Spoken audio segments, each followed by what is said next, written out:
Ito ba sira ng TV mo? Parang nagre-rainbow-rainbow, halos di mo nababasa yung mga pangalan. So para magawa yan, para maging ganito, so simulan na natin. Wala nang intro. Let's go. Good morning. May gawa nga pala tayo rito, no? Ayer, solarize yung problema. So aayusin natin to. Di kasi makuha sa service mode. So ganyan siya. Hindi clear yung pangalan, pero kita naman yung brand, di ba? Mababasa naman. Etong mga ganitong TV, halos ang hirap i-service mode na itong mga to eh. Kasi naman iba-iba yung kulay eh.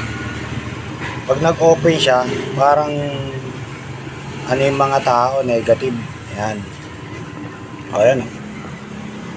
O hindi mo maklaro yung mga pangalan kung o yan. Parang kalat yung ano kulay ano. Ay, nag-iiba-iba kulay tsaka hindi clear. So, ang paraan yan hindi makuha sa remote o sa service mode. Dito tayo gagawa. So, una akong gagawin dito nabinilang ko na to sa pin number 9 dito mula doon sa red sa umpisa. Cut ko muna to itong black na to. Ayan, nakat ko na siya. So patayin muna natin. Kinat ko siya, off muna natin. Tapos itong pin number 9 ay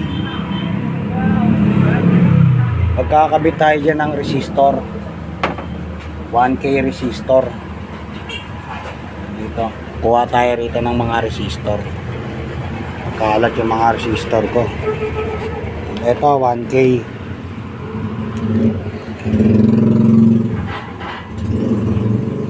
Ayan 1K. Nakita mo 1K. Ang kulay nito brown, black, red. Sa iba kasi yung ano nito na nabili ko resistor.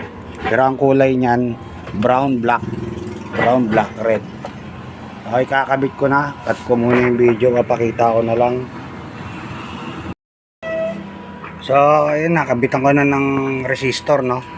Ito na yung resistor nasa loob ng tawag nito. Ang tawag, kalimutan ko. Basta yan yung resistor, 1K yan, yung nakakabit dyan, papunta sa pin number 9 at ikinabit ko doon sa 3.3 to pin number 9. Ito yun, pinutol ko kanina. Yan. Yan sa LDBS nya. So testing natin ngayon. Di makuha sa remote eh. So modify tayo.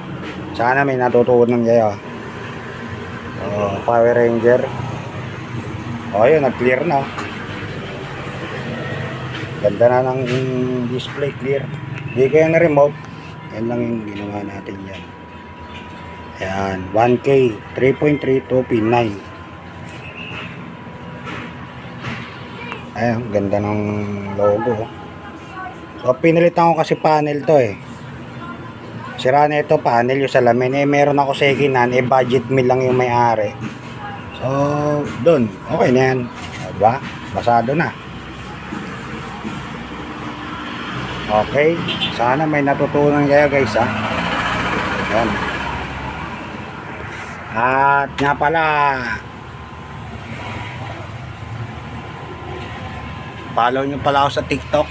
Yung pangalan ko. Ito naman sa Facebook. Follow nyo naman ako. Puta, para sipagin naman ako mag-content. Diba?